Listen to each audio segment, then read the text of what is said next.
MP के बालाघाट में GST चोरी मामले में बीजेपी जिलाध्यक्ष व पूर्व मंत्री रामकिशोर कावरे के इस्तीफा की मांग। कावरे के भाई की हर्ष कंस्ट्रक्शन में हुई थी जीएसटी टीम की छापेमारी। एमपी के बालाघाट में विगत 15 व 16 जनवरी को जबलपुर की जीएसटी टीम द्वारा हर्ष कंस्ट्रक्शन फर्म पर छापेमारी कार्यवाही कर 70 लाख रुपए सरेंडर कराए गए और दस्तावेजों को जब्त किया गया है, जिसकी जबलपुर में अभी जाँच हो रही है। इस प्रकरण में बालाघाट की कांग्रेस विधायक अनुभा मुंजारे ने बीजेपी के जिलाध्यक्ष व पूर्व मंत्री रामकिशोर कावरे से तत्काल इस्तीफा देने की मांग की, साथ ही कावरे बंधु की संपत्ति की जांच करने की मांग की है। बता दें कि हर्ष कंस्ट्रक्शन श्री कावरे के बड़े भाई कुमार कावरे से जुड़ी है।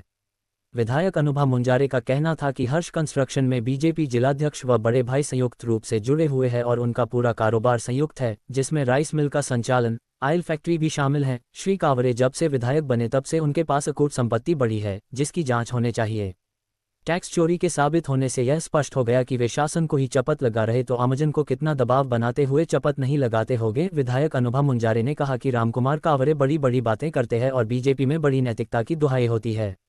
जीएसटी की टीम ने छापेमारी की और इससे ये साबित हो जाता है कि काली कमाई को वे किस तरह से सफेद करने में लगे हुए थे और जो कि जीएसटी की छापेमारी में भी उजागर हो गई हैं। बीजेपी अध्यक्ष के आंवलाजरी कार्यालय में छापेमारी हुई और 70 लाख रुपए सरेंडर किए, वह तो एक दिखने वाली बात है। ना जाने उन्होंने कितनी टैक्स की चोरी की गई होगी। अभी तो दस्तावेजों की जाँच हो रही है, उसमें तो करोड़ों की टैक्स चोरी हो सकती हैं। बता देवें कि बालाघाट में जबलपुर की जीएसटी की टीम ने 2 दिनों तक दस्तावेजों को खंगालते हुए हर्ष कंस्ट्रक्शन में जीएसटी की चोरी पकड़ी थी और प्रथम दृष्टया 70 लाख रुपए सरेंडर कराए हैं। आपके पास कहां से गई कि जीएसटी का छापा पड़ रहा है?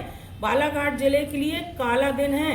15 जनवरी एक राजनेता के घर में, चाहे वो किसी भी दल का है, अगर जीएसटी का छापा पड़ रहा है तो हमारे बालाघाट जिला शर्मसार हो रहा है। बहुत शर्मनाक घटनाक्रम हुआ है ये, और इसलिए हुआ है कि इन्होंने ऐसा गलत काम किया है। इनकी राइस मिल आप देख लीजिए, यहाँ से आप टेकाड़ी की तरफ जाएंगे, पायली की तरफ जाएंगे, जो मेन जो प्राकृतिक नाला बहता है उस नाले को आधा इन्होंने कब्जा कर लिया। आप देख सकते हैं अभी भी जाके, मैं भी कल परसों वहां से निकली, मैंने फिर देखा उसको, तो उस पे इतना बड़ा इनका राइस मिल इनकी बन के तैयार हुई है, जिसके बारे में आम व्यक्ति तो सोच भी नहीं पाएगा।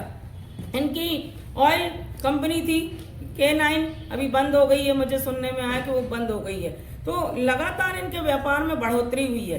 तो ऐसा कुमार कावरे जी के पास कौन सा अलाउद्दीन का चिराग हाथ लग गया जो आप करोड़ों रुपए आपके पास आ गए कुछ ही वर्षों में?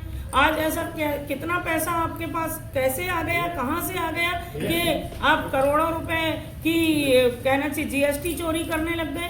तो आपने जो काम धंधा अपना बढ़ाया है, जो काम धंधा आपका बढ़ा है निरंतर, इतना ज्यादा बढ़ा है कि सबकी आंखें चौंधिया गई। ऐसा मुझे लगता है बालाघाट जिले में किसी नेता ने इतनी काली कमाई नहीं किया होगा जितना कावरे बंधुओं ने किया है। और इनके पास क्योंकि कोई ऐसा आधार नहीं था कि इनके पास इतना पैसा कहाँ से आ गया।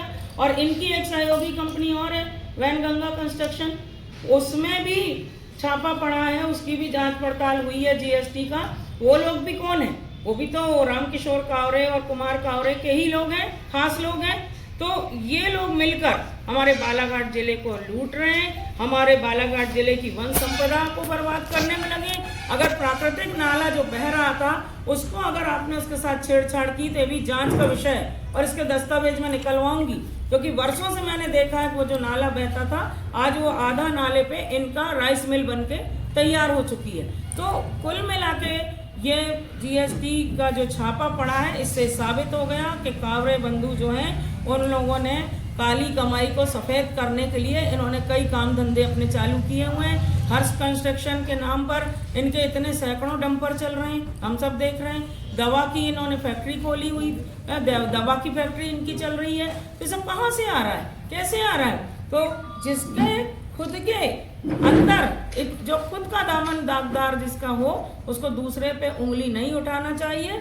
और मेरे ऊपर आपने उंगली उठाई भी तो हम तो पाक साफ थे, ऊपर वाले की कृपा और जनता के आशीर्वाद से। हमारी सरकार नहीं थी, उसके बाद भी हमें क्लीन चिट मिल गई। और जो अधिकारी लोग थे वो विवादास्पद थे, दोनों पति पत्नी, दोनों को ट्रांसफर करके यहाँ से हटाया गया, इनको भोपाल भेज दिया गया।